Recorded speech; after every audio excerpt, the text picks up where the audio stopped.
to join a special workshop that helps people make their own guitars. The ABC's Josie Sargent spoke to him about the craft and started by asking him when his love of guitars first started. Well, I've been playing since I was 7 years old, so pretty much since then. Because like my mum used to have a Dire Straits Sultans of Swing vinyl, and I just used to literally listen to one side, flip it over, listen to the other side, flip it over, and just do that all day long until she'd go nuts at me. So when did you make your first guitar then? And what made you try and make one? They seem quite intricate things. It was for a GCSE project at school, so I actually began it when I was 14 years old. I skipped classes and they'd come down and find me working on my guitar, and I'd just be like, look, it's all right, you're only doing mock tests, so I don't need to do that. So yeah, that still works to this day. It's a big 7-string beast for the old heavy metal. Wow, yeah, that's very rock star for a teenage boy. I can understand why that's fitting. How difficult are they to make? Like, how much of an art is there to guitar making? It's exactly what you say. It's just an art form in the sense that it takes a lot of time, patience, and just passion, realistically, to see it through. You know what I mean? There's times where you could just be flattening something off to the point of where, like, most people, like, join us as, like, I'm a joiner by trade, and like you worked within a millimeter, but with this you work within 0.1 of a millimeter.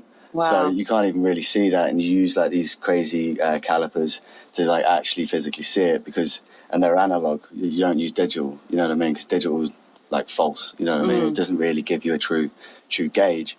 But yeah, it's just one of those, loads of patience, loads of time.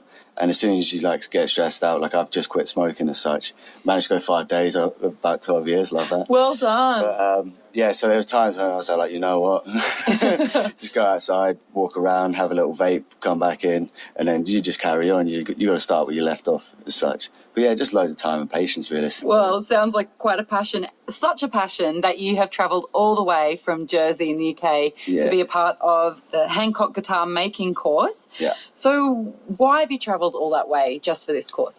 Literally, I just Googled Australian guitar makers, because I knew, like, I've been talking to people over here, and you guys don't seem to know that you're very, like, world-renowned as guitar makers, but you are.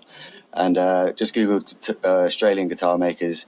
First one came up, I was like, I know them, don't want to know. Then the second one, I saw Hancock Guitars, and I was like, I recognise that name.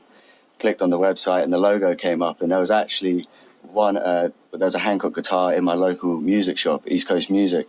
And yeah, it just was like a flashback in time. I was like, no way. So I was like looking on the website, and at the bottom it just says, do you want to build a guitar? I was like, well, that's pretty easy. So it's one of the best things I've ever done in my life, to be honest. The course has been going for 2 weeks. How is your guitar shaping up? Yeah, it's looking really good. So like my body is completely together. I only rough sanded it, and I've profiled the neck, etc., and I've actually glued on the fretboard, and it's got all this frets in. Everything's going to be gold as well. Like, I'm not a flashy guy, but my guitars have to be flashy. What's the first song you're going to play on it? Probably be one of my own, to be fair. James Vautier talking there about the guitar he's making at the Hancock Guitar Making Course at Bundall out of Australian Blackwood, who's travelled all the way from Jersey in the UK to take part. This is 91.7 ABC.